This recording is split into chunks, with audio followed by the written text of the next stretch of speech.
పైరవిదారుల పింఛన్లు పీకేస్తాం. మరి పైరవిదారుడే ముఖ్యమంత్రి అయితే ఆయన పోస్ట్ ఎట్లా పీకేయాలి? ఇది బాగానే ఉన్నది. పైరవిదారుల పింఛన్లు పీకేస్తాం అంటాం.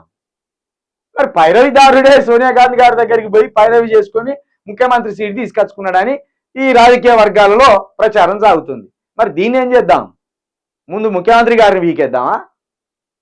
అర్హులైతే కార్డులు ఉంచండి, అర్హులు కాకపోతే కార్డులు తీసేయండి.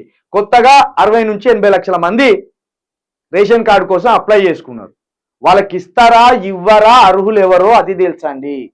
అది పక్కన పెట్టి లేని పంచాయతీ అంతా ముందట వేసుకుంటాను. మంత్రి పొంగులేటి ప్రకటన, ఆందోళనలో ఆసరా పింఛన్దారులు పైరవి పేరుతో తీసేస్తారన్న భయం. అధికారంలో ఉన్నోళ్ళు ఎన్నైనా పైరవీలు చేసుకోవచ్చు, మంత్రులు అవ్వచ్చు, కాంట్రాక్టర్లు పదవులు పొందొచ్చు, కానీ సామాన్యుడు మాత్రం సాయం పొందితే తప్పు. ఇదేం న్యాయం? ఆ చిన్న ఆసరను కూడా దూరం చేసేస్తారా? గిదానా పొంగులేటి కొండందా వేలుకని పట్టుకున్నట్టు? కంట్రోల్ బియ్యానికి ఆశపట్టుడు ఎవడా? గుడిసెలు ఉన్నోడు, మధ్యతరగతి జీవితం జీవించేటోడు, ఏమి దొరకక పని లేక కనీసం 3 పూటలన్నా తినాలని, 1 పూట అన్న తినాలని కంట్రోల్ బియ్యానికి ఆశపడేటోడు.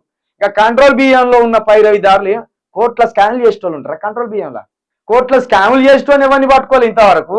మల్లారెడ్డిని జైలు ఎత్తామంటారు, ఇంకోని జైలు ఎత్తామంటారు, ఇంకోని జైలు ఎత్తామంటారు. ఎవరిని పట్టుకోలే. పరమానందయ్య శిశువులే మంత్రివర్గంలో ఉన్నారు, పరమానందయ్యే శిశువులే ఈ పాలన కొనసాగిస్తున్నారు. కంట్రోల్ బియ్యం కార్డు తొలగించేటోళ్ళు అట్లాంటి వీళ్ళు.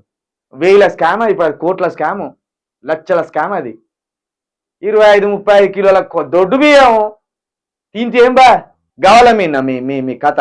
గా పేదోళ్ళు గా కంట్రోల్ బియ్యానికి ఆశపట్టోళ్ళ మీన మీ దందా. లక్షల కోట్లు 1000 కోట్లు పట్టుకోర్రా నాయన. అది గీదా